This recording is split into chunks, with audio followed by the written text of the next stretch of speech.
നമസ്കാരം. സ്വർഗം ഈ കാലഘട്ടത്തിൽ ആഗോള സഭയ്ക്ക് നൽകിയ വലിയൊരു അനുഗ്രഹം. കൊടിയ രോഗാവസ്ഥയിലും കൊടിയ സഹനങ്ങളിലും അതൊന്നും വകവയ്ക്കാതെ സുവിശേഷത്തോടുള്ള തീക്ഷ്ണതയെ പ്രതി, ദൈവരാജ്യത്തോടുള്ള സ്നേഹത്തെ പ്രതി ലോകമെമ്പാടും ഓടി നടന്ന് സുവിശേഷം പ്രഘോഷിക്കുന്ന കർത്താവിൻ്റെ പ്രിയപ്പെട്ട അഭിഷിക്തൻ മറ്റാരുമല്ല, ഫാദർ ജെയിംസ് മഞ്ഞാക്കൽ MSFS. അച്ഛൻ ഈ ഒരു കാലയളവിൽ അച്ഛൻ്റെ പൗരോഹിത്യത്തിൻ്റെ 50-ാം വാർഷികം ആഘോഷിക്കുമ്പോൾ അച്ഛൻ ഷെക്കേന ന്യൂസിനോട് മനസ്സ് തുറക്കുകയാണ്. അച്ഛൻ പിന്നിട്ട വഴികളിലെ ദൈവാനുഭവങ്ങൾ, ദൈവ പരിപാലനയുടെ നിമിഷങ്ങൾ നമുക്ക് അച്ഛനിൽ നിന്ന് തന്നെ നമുക്ക് ചോദിച്ചറിയാം. എല്ലാ പ്രിയ പ്രേക്ഷകർക്കും പ്രത്യേക പ്രോഗ്രാമിലേക്ക് സ്വാഗതം. സ്നേഹത്തോടെ അച്ഛനെ സ്വാഗതം ചെയ്യാണ്. ഒപ്പം തന്നെ ആരംഭത്തിൽ തന്നെ അച്ഛൻ്റെ പൗരോഹിത്യത്തിന്റെ 50-ാം വാർഷികം ആഘോഷിക്കുന്ന ഈ വേളയിൽ എല്ലാ ആശംസകളും മംഗളങ്ങളും നേരുകയാണ് അച്ഛൻ. നന്ദി. പ്രത്യേകിച്ച് അച്ഛൻ്റെ പൗരോഹിത്യത്തിലൂടെയാണ് അച്ഛൻ്റെ ജീവിതം ആഗോള സഭയ്ക്കും ലോകത്തിനും ഒരു അനുഗ്രഹമായി മാറിയത്. ആദ്യത്തെ ചോദ്യം തന്നെ വെച്ചാൽ, അച്ഛൻ ഈ പൗരോഹിത്യ ജീവിതം, വൈദിക ജീവിതം തിരഞ്ഞെടുക്കുവാനുള്ളൊരു കാരണം എന്തായിരുന്നു? പ്രത്യേകിച്ച് അച്ഛൻ്റെ ഒരു കുട്ടിക്കാലം അച്ഛൻ പലപ്പോഴും പങ്കുവച്ചിട്ടുണ്ട്. പലപ്പോഴും അച്ഛൻ്റെ ആ ഒരു ശാരീരിക അവസ്ഥയൊക്കെ ബന്ധപ്പെടുത്തി പല കളിയാക്കലുകളും അപമാനങ്ങളും ഒക്കെ അച്ഛനെ നേരിടേണ്ടി വന്നു. അച്ഛൻ്റെ ഫാദറിൻ്റെ ഒരു മരണമൊക്കെ ഒരു വലിയൊരു വേദനയായിട്ട് ആ കുട്ടിക്കാലത്ത് അച്ഛൻ്റെ മനസ്സിൽ ഇപ്പോഴും അവശേഷിക്കുന്നുണ്ട്. എന്തുകൊണ്ടായിരുന്നു അച്ഛൻ വൈദിക ജീവിതം തിരഞ്ഞെടുത്തത്? ഞാൻ വൈദിക ജീവിതം തിരഞ്ഞെടുക്കാനുള്ള ഒന്നാമത്തെ കാരണം, എൻ്റെ അപ്പനു വേണ്ടി, എൻ്റെ അച്ചാച്ചനു വേണ്ടി എൻ്റെ അമ്മച്ചി ഗ്രിഗോറിയൻ കുർബാന ചൊല്ലിച്ചു. 30 കുർബാന എന്നും രാവിലെ, അതിരാവിലെ 5 മണിക്ക് ആ കുർബാനയ്ക്ക് അമ്മച്ചി ഞങ്ങൾ 6 മക്കളെയും എടുത്തുകൊണ്ട് പോകുമായിരുന്നു. ഒരിക്കൽ ഞാൻ അമ്മച്ചിയോട് ചോദിച്ചു, അമ്മച്ചി ഇത്രമാത്രം കുർബാന എന്തിനാ അച്ചാച്ചനു വേണ്ടി ചൊല്ലുന്നത്? അപ്പോൾ അമ്മ പറഞ്ഞു, കുർബാനകൾ ചൊല്ലിയാൽ അച്ചാച്ചൻ സ്വർഗത്തിൽ പോകും. അപ്പോൾ എനിക്ക് തോന്നി, ഈ അച്ഛൻ കുർബാനയല്ലേ പോരായിരിക്കും. ഒരിക്കൽ ഞാനൊരു അച്ഛനായിട്ട് എൻ്റെ അച്ചാച്ചന് കുർബാനയല്ലേ സ്വർഗത്തിൽ വിടണം. എനിക്ക് അച്ചാച്ചനോട് അത്രമാത്രം സ്നേഹമായിരുന്നു. അത് എനിക്ക് 8 വയസ്സുള്ളപ്പോഴുള്ള അച്ചാച്ചൻ്റെ മരണം വലിയൊരു നഷ്ടമായിരുന്നു. അപ്പോൾ ആ വേദനയിൽ ഞാൻ എടുത്തു ഒരു ചെറിയ തീരുമാനം, അച്ഛനാകണം. എന്നാലും എൻ്റെ മനസ്സിൽ ഈ കല്യാണമൊക്കെ കഴിക്കണം എന്നുള്ള ആഗ്രഹം സ്കൂളിലായിരിക്കും വരുന്നു. അതങ്ങോട്ട് ദൃഢമായില്ല. അങ്ങനെ ഇരിക്കുകയാണ്. ഒരിക്കൽ ഒരു സംഭവം ഉണ്ടായി. ഞാൻ വഴിയെ നടന്നു പോകുമ്പം എൻ്റെ കാലിൽ ഒരു മുറിവുണ്ടായി. 2-3 ദിവസമായിട്ട് അത് പഴുത്തു. എനിക്ക് ഉറങ്ങാൻ പറ്റിയില്ല. സ്കൂളിൽ ചെന്നപ്പോൾ കൂട്ടുകാർ പറഞ്ഞു, ടെറ്റനസ് വരും, മരിച്ചു പോകുമെന്ന് പറഞ്ഞു. ഞാൻ ഓടിച്ച് നമ്മോട് പറഞ്ഞു, എൻ്റെ അമ്മച്ചി എന്നെ ഒരു ആശുപത്രിയിൽ കൊണ്ടുപോകണം, അല്ലെങ്കിൽ ടെറ്റനസ് ഒന്ന് മരിക്കും. അയാളൊക്കെ ഞങ്ങളുടെ അയൽവക്കത്തെ ഞങ്ങളുടെ അകന്ന ഒരു ബന്ധു ടെറ്റനസ് ഒന്ന് മരിക്കുകയുമുണ്ടായി. എന്താന്ന് ടെറ്റനസ് എന്ന് എനിക്കറിയത്തില്ല, എങ്കിലും ഞാൻ ഓർത്തു മരിക്കാൻ കഴിയില്ല. അപ്പോൾ അമ്മച്ചി ഒരു പക്ഷേ രൂപ ഇല്ലായിരുന്നു, പണമില്ലായിരുന്നു ആശുപത്രി കൊണ്ടുപോകാൻ. മാത്രമല്ല ദൂരെ പോകണം, കാഞ്ഞിപ്പള്ളിലോ പൊൻകുന്നത്തൊക്കെ പോകണം. അതുകൊണ്ട് അമ്മച്ചി എന്നെ മുറിയിൽ കയറ്റി ഒരു കുരിശുരൂപം, അമ്മ അതായത് കൊന്തയുടെ അറ്റത്തുള്ള കുരിശുരൂപം എൻ്റെ മുറിവെ വെച്ചിട്ട് പ്രാർത്ഥിക്കാൻ പറഞ്ഞു. ഞാൻ പ്രാർത്ഥിക്കാൻ തുടങ്ങി. അമ്മ പറഞ്ഞു ഈശോ, ഞാനും പറഞ്ഞു ഈശോ. അമ്മയോട് ഞാൻ ചോദിച്ചു എത്ര തവണയാണ്, കാരണം അമ്മ 5-6 കൊന്ത എല്ലാറുണ്ട്. അപ്പോൾ ചോദിച്ചു, പറഞ്ഞു 100 തവണ. ഞാൻ 100 തവണ തികയ്ക്കുന്നതിന് മുമ്പ് ഉറങ്ങിപ്പോയി. അമ്മ തികച്ചു കാണും. രാവിലെ നോക്കിയപ്പോൾ എൻ്റെ മുറിവ് കരിഞ്ഞിരിക്കുന്നു. അമ്മ കിച്ചണിൽ ജോലി ചെയ്തുകൊണ്ടിരിക്കുകയാണ്, തീ എത്തിക്കുന്നു. അമ്മേ നോക്ക്, എൻ്റെ കാല് കരിഞ്ഞു. അമ്മ ഓടി വന്ന് തോളെ കൈവച്ചോ ഒരു വാക്ക് പറഞ്ഞു, യേശു ഇന്നും ജീവിക്കുന്നു, അവൻ സുഖപ്പെടുത്തുന്നു. ഇത് രണ്ടും ഇന്നും എൻ്റെ ആണി തറച്ച പോലെ ഹൃദയത്തിൽ കിടപ്പുണ്ട്. എൻ്റെ പ്രസംഗ വിഷയവും അതാണെന്നറിയാമല്ലോ, യേശു ജീവിക്കുന്നു, അതെ സുഖപ്പെടുത്തുന്നു. ഞാൻ അപ്പോൾ കുരിശുരൂപത്തെ നോക്കിക്കൊണ്ട് സാധാരണ കുസൃതി പിള്ളേർ ചോദിക്കുന്ന പോലെ ഞാൻ ചോദിച്ചു, ഈശോ മരിച്ചു പോയില്ലേ, പിന്നെ എങ്ങനെയാണ് ജീവിക്കുന്നത്? അപ്പോൾ പറഞ്ഞു, എടാ നീ കുർബാനയ്ക്ക് വരുമ്പോൾ കാണാറില്ലേ, കുർബാനയുടെ മധ്യസമയത്ത് വൈദികർ ഈശോയുടെ ശരീരം പൊക്കുമ്പോൾ എല്ലാവരും പറയുന്നു, എൻ്റെ കർത്താവേ എൻ്റെ ദൈവമേന്ന് കപ്പ്യാർ മണിയടിക്കുന്നു, എല്ലാവരും മുട്ടനിക്കുന്നു. ആ നിമിഷം വളരെ മനോഹരമായ നിമിഷം, ലോകത്ത് നടക്കുന്ന അത്ഭുതമാണത്. ആ അത്ഭുതം ചെയ്യുന്നവരാണെന്നറിയാവോ? അച്ഛന്മാർ ഒറ്റ വാക്കുകൊണ്ട് അപ്പത്തെ ഈശോയുടെ ശരീരമായി മാറ്റിവിടാ ജെയിംസ് എന്ന് പറഞ്ഞു. ഇത് എന്നെ കോരിത്തരിപ്പിച്ചു.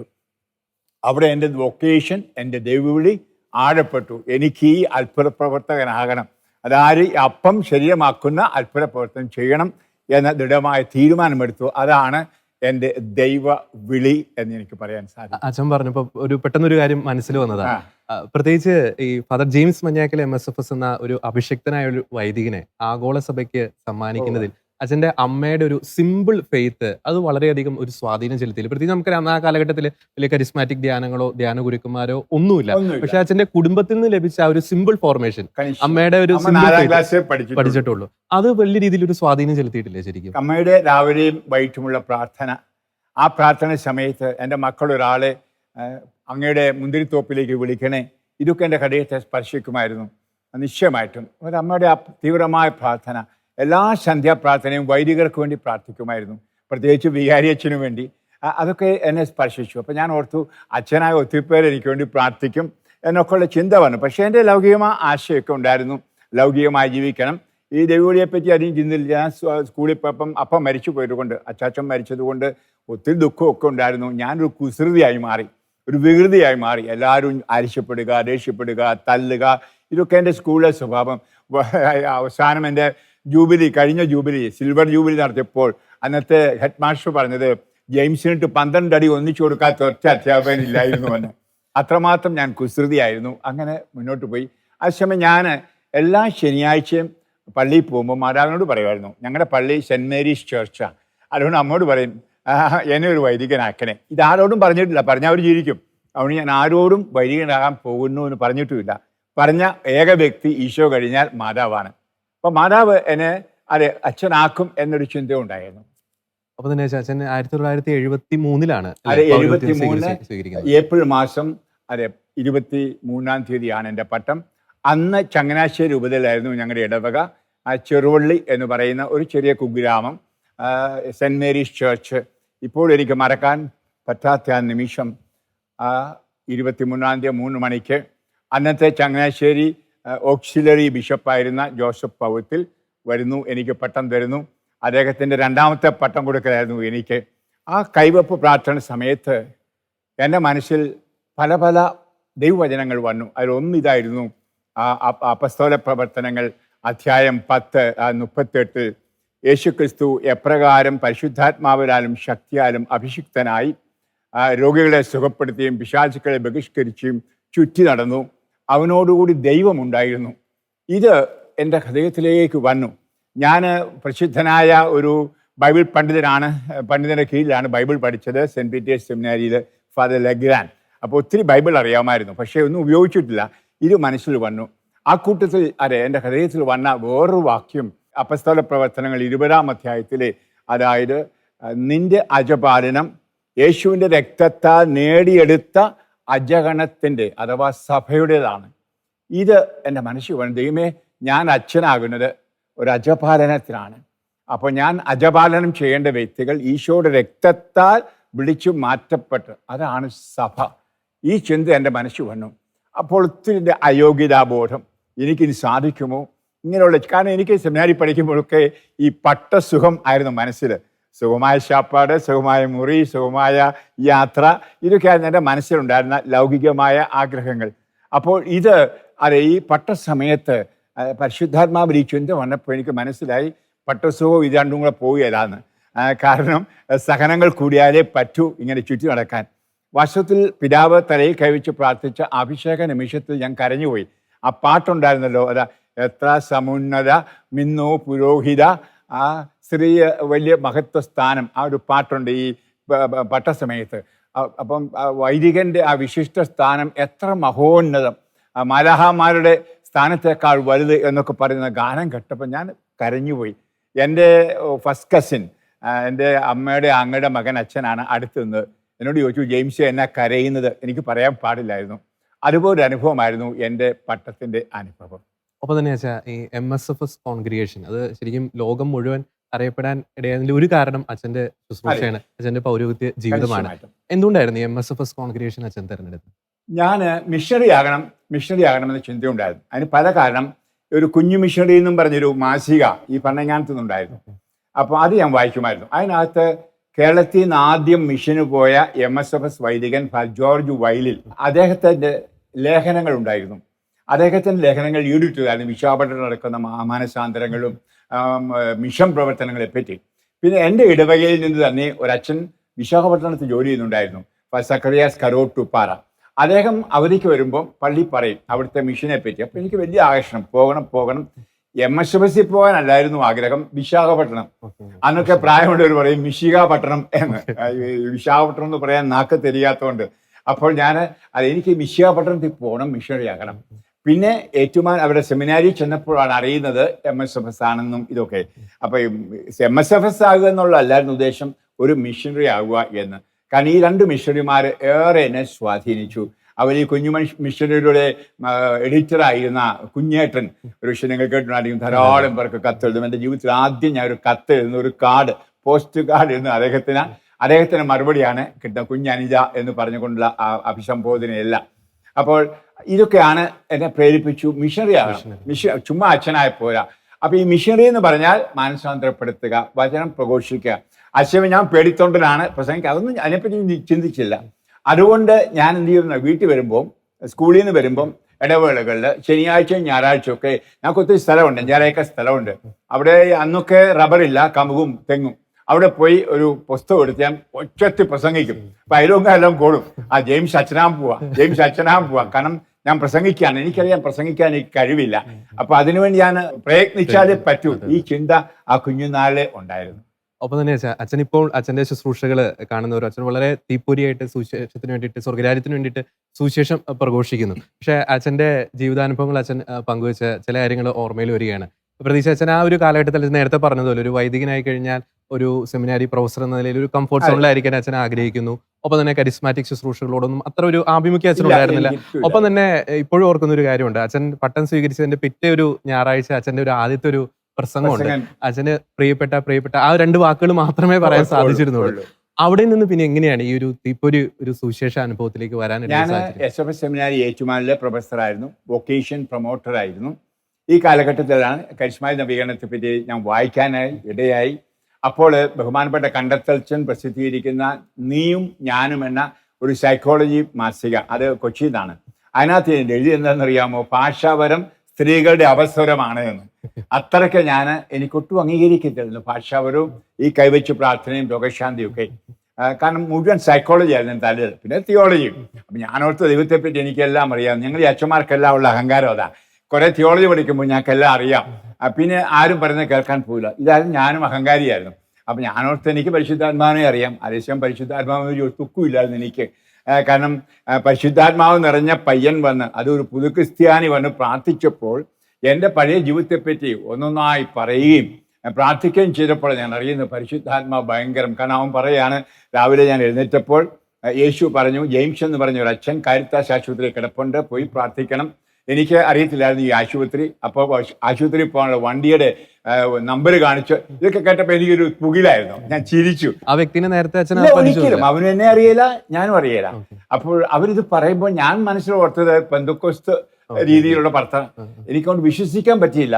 അത് കഴിഞ്ഞ് എൻ്റെ രോഗം അതേപടി എൻ്റെ കിഡ്നിക്കകത്ത്, എൻ്റെ വൃക്കയിൽ TB ഉണ്ട്, പഴുപ്പുണ്ട്, കല്ലുണ്ട്, ഓപ്പറേഷൻ നടത്താനുള്ളതാണ്. ഇതൊക്കെ വ്യക്തമായി പറയുമ്പോൾ എനിക്ക് തോന്നി ഇത് പരിശുദ്ധാത്മാവാണ്. എനിക്ക് പരിശുദ്ധാത്മാവില്ല. ഞാൻ തിയോളജി പഠിച്ചു, പരിശുദ്ധാത്മാവിനെ പറ്റി പഠിച്ചു. അവിടെ വെച്ചാണ് എൻ്റെ ഇല്ലായ്മ ഞാൻ മനസ്സിലാക്കുന്നത്. ഈ പുതു ക്രിസ്ത്യാനി, അവൻ്റെ പേര് ഗോവിന്ദൻകുട്ടി എന്നായിരുന്നു നേരത്തെ, അവൻ ജോസഫായിട്ട് മാറി. ഓക്കെ, അത് എൻ്റെ ഒരു വലിയ അനുഭവമായിരുന്നു. അപ്പോൾ അവിടെ വെച്ച് വലിയൊരു സ്വരം കർത്താവ് പറഞ്ഞു. കാരണം ഇവനിലൂടെ കർത്താവ് പറഞ്ഞത് എന്താണെന്നറിയാമോ, ബൈബിൾ കയ്യിൽ കൊടുത്തുകൊണ്ട് മെത്രാൻ പോയി പ്രസംഗിക്കുക എന്ന് പറഞ്ഞിട്ടും ഇതുവരെ പ്രസംഗിച്ചിട്ടില്ല. കർത്താവ് ഇവനെ എന്തിനാണ് വൈദികനാക്കിയത്? ഇത് എൻ്റെ ഹൃദയത്തെ ആഴമായിട്ട് സ്പർശിച്ചു. അന്ന് വരെ ഞാൻ മനോഹരമായിട്ട് ക്ലാസ് എടുക്കും, പക്ഷെ ഞാൻ പുൾപിറ്റിൽ, അതായത് പള്ളിയിൽ പ്രസംഗിക്കില്ല. കാരണം ആദ്യത്തെ അനുഭവത്തിന് ഭയം. അപ്പം ഞാൻ ഓർത്ത് ഈ പ്രസംഗിച്ചില്ലെങ്കിലും നമുക്ക് നല്ല വൈദികനായിട്ട് ഇരിക്കാമല്ലോ, സോഷ്യൽ വർക്കൊക്കെ ചെയ്യാമല്ലോ, മിഷന് പോകാമല്ലോ, അതൊക്കെ ആയിരുന്നു മനസ്സിൽ. അത് ഇവിടെ വെച്ച് വചനം പ്രഘോഷിക്കാത്തതിനെ പറ്റി കുറ്റപ്പെടുത്തി. അപ്പോൾ ഞാൻ പറഞ്ഞു, എൻ്റെ ഈശോയെ എന്നോട് ക്ഷമിക്കണം, ഞാൻ ഇതുവരെ വചനം പ്രഘോഷിച്ചിട്ടില്ല, എനിക്കാവതല്ല. അപ്പോൾ പറഞ്ഞത് എന്താണെന്നറിയാമോ, പോകൂ, വചനം പ്രഘോഷിക്കൂ. ഇതൊരു സ്വരമായിരുന്നു. എൻ്റെ ജീവിതത്തിൽ ആദ്യം ആത്മാവിൻ്റെ സ്വരം കേൾക്കുന്ന അവിടെ വെച്ചാണ്. അപ്പം ഇവൻ പ്രാർത്ഥന കഴിഞ്ഞു പോയി, ഞാൻ ഒരു തരത്തിലുള്ള ഒരു എക്സ്റ്റസി എന്ന് പറയാം, ഒരു പ്രാർത്ഥന നിമഗ്നനായിട്ടിരിക്കുകയാണ്. അപ്പോഴേ കേൾക്കുന്നത് പോകൂ. അപ്പം ഞാൻ പറഞ്ഞു, എൻ്റെ ഈശോയെ എനിക്ക് പറ്റില്ല, ഞാൻ ഒരിക്കലും പ്രസംഗിച്ചില്ല, ഞാൻ പേടിത്തൊണ്ടനാണ്, എനിക്ക് അപകർഷതാബോധമുണ്ട്, എൻ്റെ ഒന്നാമത്തെ പ്രസംഗം അങ്ങേക്കറിയാമല്ലോ, ഞാൻ ബ്ലാ ബ്ലാന്ന് പറഞ്ഞ് നിന്നതേ ഉള്ളൂ, എനിക്ക് പറ്റിയില്ല, എൻ്റെ ഈശോയെ എന്നാ വേണേലും ചെയ്യാം. അപ്പോൾ ഈശോ വീണ്ടും പറഞ്ഞു, നിന്റെ അധരങ്ങളെയും കൈകളെയും ഞാൻ അഭിഷേകം ചെയ്യുന്നു, പോകൂ. ഇത് കേട്ടു, ശരിയാണ്, പോകാം. പക്ഷേ എൻ്റെ പ്രശ്നം വന്നത് സെമിനാരി നല്ല ഷാപ്പാട്, കാറ്, മോട്ടോർ സൈക്കിൾ, അതും ബുള്ളറ്റ്. അന്നൊരു ബുള്ളറ്റൊന്നും ഇല്ല, റോയൽ എൻഫീൽഡ്, പിന്നെ പൈസ കൊണ്ട് നല്ല നല്ല സുഖമായ പട്ടസുഖം. ഇത് ഉപേക്ഷിച്ച് ഈ വഴിയിലൊക്കെ പോയി വേർത്തൊലിച്ച് പ്രസംഗിക്കുക, കരിസ്മാറ്റിക്കായ കൈയടിക്കുക, കൈപൊക്ക, അത് കൊള്ളില്ല. അപ്പോൾ ഞാൻ പറഞ്ഞു, എൻ്റെ ഈശോയെ പറ്റുകയില്ല. പ്രിയ ജോർജി, ആ സമയത്ത് കേട്ട സ്വരം 1000 കിലോഗ്രാം തൂക്കമുണ്ടായിരുന്നു. പോകൂ, ഗോ, ഇതായിരുന്നു ആ വാക്ക്. അതിൻ്റെ അടിയിൽ ഞാൻ വീണുപോയി. സത്യം പറയട്ടെ, നയാഗ്രായിലെ വെള്ളച്ചാട്ടത്തിനടിയിൽ നിൽക്കുന്ന അനുഭവമായിരുന്നു. എന്നെ തന്നെ ആത്മാവ് കഴുകി ചെറുതാക്കി. ഞാനൊന്നുമല്ലാതായി തീർന്നു. ആ നിമിഷം എനിക്കങ്ങോട്ട് ഈ ടെലിവിഷനിലൂടെയോ അല്ലെ കടലാസിലൂടെയോ പകർത്താൻ ആവതല്ല. ഭയങ്കര എന്നെ കഴുകി ഞാൻ കുഞ്ഞായി തീർന്നു. അപ്പോൾ ഞാൻ അനുഭവിക്കുന്ന ആ സന്തോഷം, ആനന്ദം വലുതായിരുന്നു. അപ്പോൾ ഞാൻ പറഞ്ഞു, ഈശോയെ, ഞാൻ പ്രസംഗിക്കാൻ പോകാം എന്നെൻ്റെ ഉള്ളുകൊണ്ട് അത് ഞാൻ പറഞ്ഞു. തീരുമാനം തന്നെ എടുത്തു. സെമിനാരിയിൽ നിന്ന് രാജിവെക്കണം, പ്രൊവിൻഷ്യാളച്ചനോട് പറയണം, ബിജുപുരത്തെ ബിഷപ്പിനോട് പോയി പറയണം. ഇതെല്ലാം ഞാൻ തീരുമാനം എടുക്കുന്നു. ഞാൻ കണ്ണു തുറക്കുന്നു. എനിക്ക് മരുന്നുമായിട്ട് ഡോക്ടറും നേഴ്സും കൂടെ വരുന്നു, ഇഞ്ചക്ഷനുമായിട്ട്. ഞാൻ പറഞ്ഞു, എനിക്കൊന്നും വേണ്ട, എൻ്റെ രോഗമെല്ലാം കർത്താവ് സുഖമാക്കി. അപ്പോൾ ഡോക്ടർ പറഞ്ഞു, ഒരു ചെറുക്കം വന്ന് പ്രാർത്ഥിച്ചെന്ന് വിചാരിച്ച് സുഖപ്പെട്ടെന്ന് വിചാരിക്കരുത്. അച്ഛൻ അറിയത്തില്ല, 3 മാസം കഴിഞ്ഞ് അച്ഛന് കിഡ്നിക്ക് ഓപ്പറേഷൻ ഉണ്ട്. അതുവരെ സ്റ്റെപ്റ്റോമൈസിൻ, അത് TB-ക്കുള്ളതാണ്, അതെടുത്ത് തീർത്തേ മതിയാവും. ഞാനാ ഡോക്ടർ, ഞാൻ അച്ഛൻ്റെ രോഗം കണ്ടുപിടിച്ചത് എന്ന് പറഞ്ഞു. ഞാൻ പറഞ്ഞു, ഡോക്ടറെ, ഞാൻ എല്ലാ മരുന്നും എടുക്കാം, പക്ഷേ ഈശോ എന്നെ സുഖപ്പെടുത്തിയെന്ന് ബോധ്യമുണ്ട്. ഡോക്ടർക്ക് വേണമെങ്കിൽ എല്ലാം അതിൻ്റെ ടെസ്റ്റ് എല്ലാം റിപ്പീറ്റ് ചെയ്യാം. അദ്ദേഹം പിറ്റേ ദിവസം അതെല്ലാം റിപ്പീറ്റ് ചെയ്തു. എനിക്ക് കിഡ്നിയിൽ യാതൊരു രോഗവുമില്ലായിരുന്നു. എന്നെ ഡിസ്ചാർജ് ചെയ്തു. ഞാൻ എൻ്റെ പ്രൊവിൻഷ്യാളച്ചനോടും എൻ്റെ അന്ന് കൊർണേലിയസ് പിതാവായിരുന്നു, എലഞ്ഞിക്കൽ പിതാവായിരുന്നു, വിജയപുരം പിതാവ്, രണ്ടുപേരോട് ഞാൻ ചെന്ന് പറഞ്ഞു, ഞാൻ പോവുകയാണ് പ്രസംഗിക്കാൻ. അന്നൊക്കെ ഞാൻ സിഗരറ്റ് വലിക്കുമായിരുന്നു. അപ്പോൾ പിതാവ് ചോദിച്ചു, ഞകച്ച സിഗരറ്റില്ലാതെ പ്രസംഗിക്കാൻ പറ്റുമോയെന്ന്. പുള്ളി നർമ്മരസമായിട്ട് ചോദിച്ചു. ഞാൻ പറഞ്ഞു, പിതാവ്, ഇതാണ് എൻ്റെ അനുഭവം, അതിൽ നിന്നെല്ലാം എന്നെ കർത്താവ് മോചിപ്പിച്ചു. ഇനി സിഗരറ്റില്ല എന്ന് മാത്രമല്ല, ലോകജീവിതം ഞാൻ വിട്ട് സഹിക്കേണ്ടി വന്ന് സഹിക്കാനും ഞാൻ വചനം പ്രഘോഷിക്കാൻ പോവാണ്. പിതാവ് തലയിൽ കൈവച്ച് പ്രാർത്ഥിച്ചു. അതുപോലെ എൻ്റെ പ്രൊവിൻഷ്യാളച്ചൻ ഫാദർ മണ്ണുക്കുശുമ്പിൽ, സഖറിയാസ് മണ്ണുക്കുശുമ്പിലും തലയിൽ കൈവച്ച് പ്രാർത്ഥിച്ചു. അത് ഔദ്യോഗികമായിട്ട് എന്നെ അയക്കുകയായിരുന്നു. ഞാൻ സെമിനാരി ഉദ്യോഗം നിർത്തി. ഞാൻ വചന പ്രഘോഷത്തിനായിട്ട് പോയി. ആദ്യം ചങ്ങനാശ്ശേരി അതിരൂപതയിലെ മാമൂട് എന്ന് പറയുന്ന സ്ഥലത്തെ ജൂബിലി യുവാക്കൾക്കും അവിടെ അടുത്തുള്ള മഠത്തിലെ ഏതാനും കന്യാസികളും കൂടാണ് ധ്യാനം കൊടുത്തത്. അതോടുകൂടി ഞാൻ കാൽ വെച്ചത് ഇന്ന് വരെ പിൻവലിച്ചിട്ടില്ല. ഞാൻ തുടർന്നു കൊണ്ട് പോവുകയാണ്. അന്ന് കിട്ടിയ അഭിഷേകം ജോർജി എനിക്കൊരിക്കലും മറക്കത്തില്ല. പോകൂ, ഇത് ഞാൻ എപ്പോഴും ഉള്ളിൽ കേൾക്കുന്നു. ഇപ്പോഴും ആ ശബ്ദം അച്ഛൻ്റെ ഉള്ളിലുണ്ട് അല്ലേ? ഇപ്പോഴും ഉള്ളിലുണ്ട്. അന്ന് അതോടുകൂടി കർത്താവ് എന്നോട് സംസാരിച്ച 2 വചനം കൂടി ഞാൻ പങ്കുവെച്ചാലേ അത് പൂർത്തിയാവൂ. അതിലൊന്ന്, കാൽവരിയിലെ ഈശോയുടെ ആ സ്വരം, എനിക്ക് ദാഹിക്കുന്നു. ഇതെപ്പോഴും 24 മണിക്കൂറും ഇപ്പോഴും ഞാൻ കേൾക്കും. കിടക്കാൻ പോകുമ്പോഴും എനിക്ക് ദാഹിക്കുന്നു. എനിക്കറിയാം ഈശോ എന്തിനു വേണ്ടിയാണ് ദാഹിക്കുന്നത്. ഈ ദാഹം എനിക്ക് എങ്ങനെ തീർക്കാൻ കഴിയും? അതുകൊണ്ടാണ് ഈ വേദനയെല്ലാം ഉണ്ടെങ്കിലും ഈ വീൽ ചെയറിലായാലും ഞാൻ ഓടിപ്പാഞ്ഞു പോന്നെ ഈശോയുടെ ദാഹം തീർക്കണം. രണ്ടാമത് എന്നെ ഹൃദയത്തിൽ കേട്ട ഒരു വാക്ക്, അറിവില്ലായ്മ കൊണ്ട് ജനം നശിക്കുന്നു. അത് ഹോസിയ പ്രവാചകനിലെ വാക്കാണ്. ശരിയാണ്. മനുഷ്യൻ ഇന്ന് സഭ എന്താണ്, യേശു എന്താണ്, കൂരാശ എന്താണ്, ഇതെല്ലാം ഒത്തിരി പറയുന്നത് കേരളത്തിൽ പോലും നല്ല അറിവില്ല എന്ന് പറയട്ടെ. അപ്പോൾ എനിക്ക് അറിവ് കൊടുക്കണം, ദൈവിക അറിവ് കൊടുക്കണം, പ്രസംഗിക്കണം. അപ്പം ഈ 2 വാക്ക്, പ്രത്യേകിച്ച് ഈ ദാഹിക്കുന്നു. എൻ്റെ ജോർജി, ഞാൻ പ്രാർത്ഥിക്കാനിരുന്നാലും കുർബാനയ്ക്കിരിക്കുമ്പോഴും അല്ലെങ്കിൽ വൈകിട്ട് കിടന്നുറങ്ങുമ്പോഴും കേൾക്കുന്ന ഈശോയുടെ ആ സ്വരമാണ്. ഇതെന്നെ അങ്ങ് പ്രേരിപ്പിക്കുകയാണ് പോകാനായിട്ട്.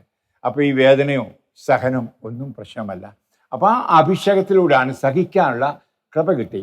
അപ്പോൾ അതിലൂടെ വേറൊന്ന്, ഞാൻ വൈദിക പട്ടം കിട്ടിയപ്പോൾ കിട്ടാത്ത ഒരു ആശയം വന്നു. എനിക്കൊരു വിശുദ്ധനായിട്ട് ജീവിക്കണം. സെമിനാരി കാലത്തൊന്നും എനിക്കില്ലായിരുന്നു ചിന്ത, നൊവിഷ്യേറ്റിലും ഇല്ലായിരുന്നു, പട്ടം കിട്ടിയപ്പോഴും ഇല്ലായിരുന്നു. ഈ അഭിഷേകം കിട്ടിയപ്പം എനിക്കൊരു വിശുദ്ധ ജീവിതം കഴിക്കണം. അപ്പോൾ എൻ്റെ മനസ്സിൽ ശക്തമായിട്ട് വന്നു 2 തിമോത്തി അധ്യായം 3:12, വിശുദ്ധ ജീവിതം നയിക്കുവാൻ ആഗ്രഹിക്കുന്നവരെല്ലാം പീഡിപ്പിക്കപ്പെടും. ഓക്കെ, തയ്യാർ.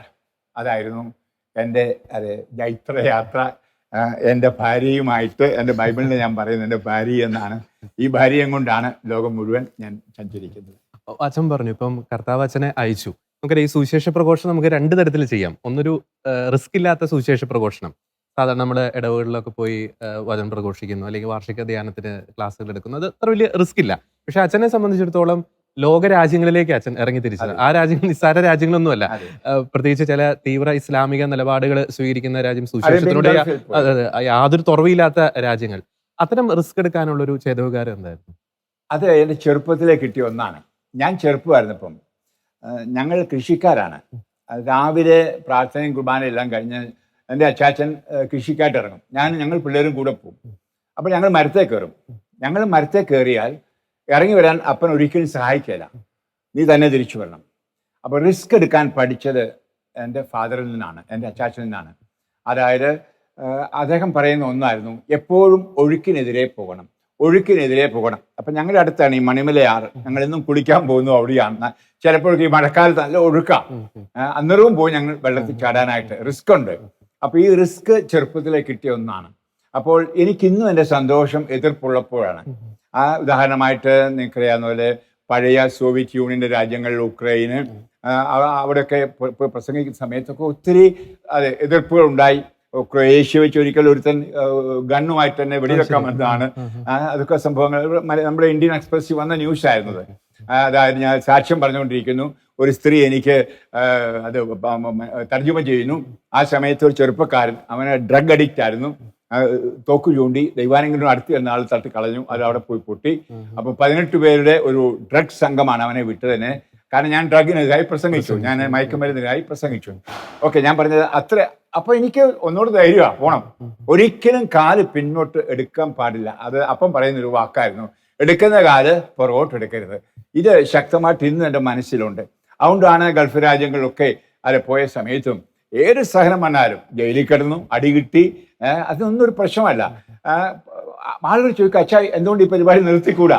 അത് എനിക്കില്ല. ഇന്നാണെങ്കിലും എത്ര പേരെ ചോദിക്കുന്നത്, എൻ്റെ ശരീരത്തെ സ്നേഹിക്കുന്ന പലരും പറയും, അച്ഛാ ഇത്രയും ആയി പ്രായം, ഇത്രയും സൂക്കേടും വേദനയില്ലേ? അതും ഒറ്റയ്ക്കാ പോക്ക്. പലരും ചോദിക്കും, ഈ തവണ ചോദിപ്പോ അച്ഛൻ ഒറ്റയ്ക്കാണോ? ഞാൻ ഒറ്റയ്ക്കല്ല, എൻ്റെ ഈശോയും അമ്മയുണ്ട്. ഞാൻ ഈ ഇന്റർനാഷണൽ യാത്ര എല്ലാം ഒറ്റയ്ക്കാണ്. അതെ, മനുഷ്യയുമായിട്ട് പറഞ്ഞാൽ, പക്ഷെ ഒറ്റയ്ക്കല്ല. എൻ്റെ ഈശോയും അമ്മയുണ്ട്. ഈശോയുടെ അടുത്ത് അമ്മയുണ്ടല്ലോ. ഞാൻ അങ്ങനെ പോയി. ഈ കഴിഞ്ഞ യാത്രകളെല്ലാം ദുബായ് വഴി യൂറോപ്പിന് പോകുന്നതും അല്ലെ അമേരിക്കയ്ക്ക് പോകുന്നതും ഓസ്ട്രേലിയ അല്ല. പിന്നെ അവിടെ ആയിരിക്കുമ്പോൾ എൻ്റെ കൂട്ടുകാരത്തി ഉണ്ട്, ഗാബി എന്ന് പറഞ്ഞ, അമ്മയെപ്പോലെ എന്നെ സ്നേഹിച്ച് ഈ രോഗകാലത്തൊക്കെ ശുശ്രൂഷിച്ച ഒരു സ്ത്രീയുണ്ട്. അവർ വരും കൂടെ. ഇപ്പോഴായാലും ധ്യാനത്തിന് പോകുമ്പം എൻ്റെ കൂടെ വരുന്ന ഒരാളാണ്. ഇല്ലെങ്കിൽ എല്ലാം ഒറ്റയ്ക്കുള്ള. അതെ, എനിക്ക് അതൊന്നും ഒരു പ്രശ്നമല്ല. മുന്നോട്ട് പോകണം എന്നുള്ളതാണ്. ഏത് വേദന വന്നാലും, ഏത് എതിർപ്പ് വന്നാലും കർത്താവിൻ്റെ വചനം കൊടുക്കണം. ദാഹിക്കുന്നു, ആ ദാഹം എങ്ങനെ തീർക്കാൻ പറ്റും? എൻ്റെ ഒരു അപ്പൻ പറയുന്ന പോലെ എനിക്ക് ദാഹിക്കുന്നു. എൻ്റെ അപ്പൻ ദാഹിച്ച് വെള്ളമില്ലാതെ കിടന്നാൽ ഞാൻ ഓടി നടന്ന് കണിശമായിട്ട് ഒരു തുള്ളി വെള്ളം അപ്പന് കൊടുക്കും. എങ്കിൽ അപ്പൻ്റെ ആ സ്വരമാണ്, ആ കുരിശിലെ സ്വരമാണ് ജോർജി ഞാൻ കേൾക്കുന്നത്. അച്ഛൻ പറഞ്ഞു, ഇപ്പം നമുക്ക് സുവിശേഷ പ്രഘോഷണത്തിന് ഇറങ്ങിത്തിരിക്കുമ്പോൾ ബാഹ്യമായിട്ട് ഒത്തിരി എതിർപ്പുകൾ, ഇപ്പം ജയിലിൽ കിടക്കേണ്ട അവസ്ഥ, ഇപ്പം ഭീഷണികൾ ഒക്കെ വരുന്നുണ്ട്. പക്ഷേ അതിനേക്കാളും നമ്മുടെ മാനസികമായി തളർത്തുന്നതാ നമ്മുടെ കൂടെ നിൽക്കുന്നവരുടെ ഭാഗത്തു നിന്നുണ്ടാകുന്ന തെറ്റിദ്ധാരണകള്, ഒറ്റപ്പെടുത്തലുകള്, അപമാനങ്ങള്. അതിനെ അച്ഛൻ എങ്ങനെ നേരിട്ട് വെച്ചാൽ, പ്രത്യേകിച്ച് ഈ സുവിശേഷ വേലയിലേക്ക് ഇറങ്ങി തിരിച്ചപ്പോൾ കൂടെ നിന്നവർ? അടുത്തൊരു കാലത്തുണ്ടായതോ ജോർജി, ഞാൻ ഒരു കരുണയുടെ മിഷണറിയായി 3-ാം തവണയും ഞാൻ പോയി റോമിന്. തിരിച്ചു വന്ന അവസരത്തിൽ യൂറോപ്പിലെ എല്ലാ പത്രത്തിലും വന്ന ന്യൂസ്, മഞ്ഞാക്കച്ചൻ്റെ ധ്യാനങ്ങളെല്ലാം ക്യാൻസൽ ചെയ്തിരിക്കുന്നു. കാരണം റോമിന്ന് എല്ലാ നുൻഷ്യോമാർക്കും എഴുതിയിരിക്കുന്നു, മഞ്ഞാക്കച്ചൻ അനധികൃതമായിട്ടൊരു വീട്ടിൽ താമസിക്കുന്നു. അദ്ദേഹം ഒരു സന്യാസിയായിട്ടോ വൈദികനായിട്ടോ പരിശുദ്ധ ജീവിതമല്ല കഴിക്കുന്നത്. ഒരു സ്ത്രീയും കൂടെ ഉണ്ട്. ഇതെല്ലാം പറഞ്ഞ് റോമിലേക്ക് ഒരു കത്ത് ചെയ്യുന്നു. ഈ കത്ത് എഴുത് എന്നോടുകൂടെ വചനപ്രഘോഷം നടത്തിയിട്ടുള്ള ഒരു സ്ത്രീയും എൻ്റെ ധ്യാനങ്ങൾ പലയിടത്തും അറേഞ്ച് ചെയ്തിട്ടുള്ള ഒരു സ്ത്രീയാണ്. നിശ്ചയമായിട്ടും ഹൃദയം പിളർക്കുന്ന ഒരു സംഭവമായിരുന്നു. പിന്നീട് അറിഞ്ഞത് എന്തുകൊണ്ടാണ് അവൾ അത് ചെയ്തത് എന്ന്. എൻ്റെ കൂടെ ടീമിലുള്ള ഒരാളും അവർ തമ്മിൽ തർക്കമുണ്ടായി. അത് ഞാൻ അറിയുന്നില്ലായിരുന്നു. അതിൻ്റെ വെളിച്ചത്തിൽ എൻ്റെ യൂറോപ്പിലെ മിനിസ്ട്രി നിർത്തണം, അതിനുള്ള പിശാചിൻ്റെ തന്ത്രമായിരുന്നു റോമിൽ ചെല്ലുന്നു. റോമിൽ അവർ എടുത്തു കണ്ടപ്പോഴേ ഓർത്തത്, ഉടൻ തന്നെ നിങ്ങൾക്കറിയാം റോം ഉടനെ റിയാക്ട് ചെയ്യും ഇങ്ങനെയുള്ള കാര്യത്തിന്.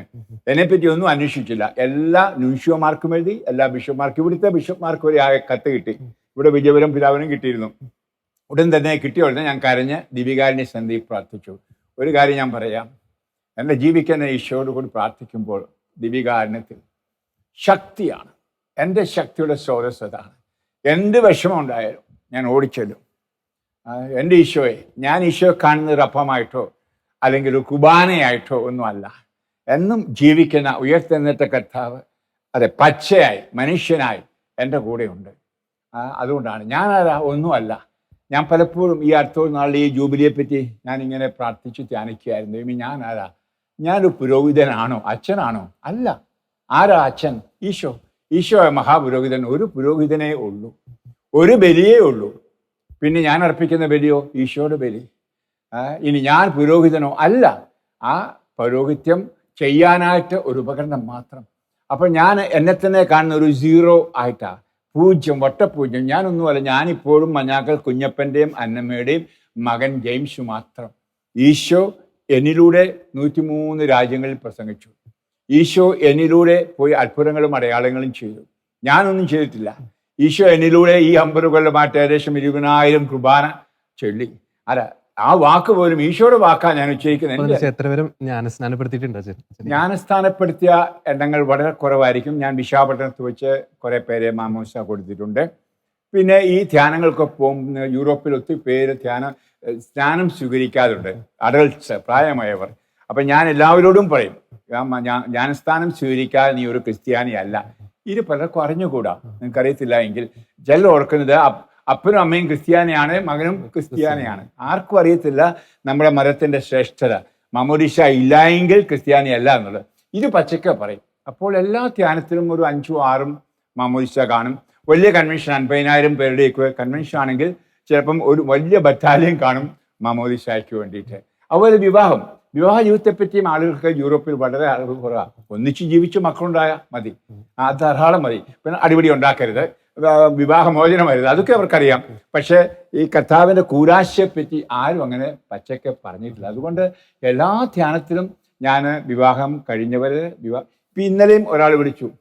അദ്ദേഹത്തിന് വയസ്സ് 74 പറഞ്ഞാൽ എൻ്റെ 7ാമത്തെ വിവാഹത്തിൻ്റെ ആനിവേഴ്സറിയാണ്. അച്ഛനല്ലേ കെട്ടിച്ചത്, ഓർക്കുന്നുണ്ടോ? 7 കൊല്ലം മുമ്പ്. അതിശം ഞങ്ങൾ ഒന്നിച്ച് ജീവിച്ച 7 മക്കളും ഉണ്ടായിരുന്നു. നിങ്ങളൊക്കെ സർവ്വസാധാരണമാണ്. അപ്പോൾ ഇതൊക്കെ ആണ് എൻ്റെ മാമോദിസ. നമ്മുടെ ഇവിടെയൊക്കെ ഒരു വികാരിച്ചം കൊടുക്കുന്ന പോലെ അനേകം മാമോദിസ കൊടുത്തിട്ടില്ല. എന്നാൽ വലിയ മാമോദിസ കൊടുത്ത അനുഭവം ഒരുപക്ഷെ എൻ്റെ പുസ്തകത്തിൽ നിങ്ങൾ വായിച്ചു കാണും. അതെ ബഹ്റൈനിൽ ആയിരുന്നു, അതായത് ഗൾഫിൽ, സൗദിയുടെ അവിടെ വെച്ച്. അത് കഴിഞ്ഞാണ് എനിക്ക് ജിലാംബര രോഗം വരുന്നത്. 5000 പേർക്ക് മാമോദിസ കൊടുക്കാനായിരുന്നു എൻ്റെ പ്രോഗ്രാം. ബിഷപ്പ് വരുമെന്ന് പറഞ്ഞു. ഞാൻ അത് സ്ഥൈര്യലേപനം കൊടുക്കാൻ ഒരു ബിഷപ്പ് വന്നില്ല. അവസാനം 3636 പേർക്ക് ഞാൻ തന്നെ സ്നാനവും സ്ഥൈര്യലേപനവും കൊടുത്തു. ഹല്ലേലൂയ.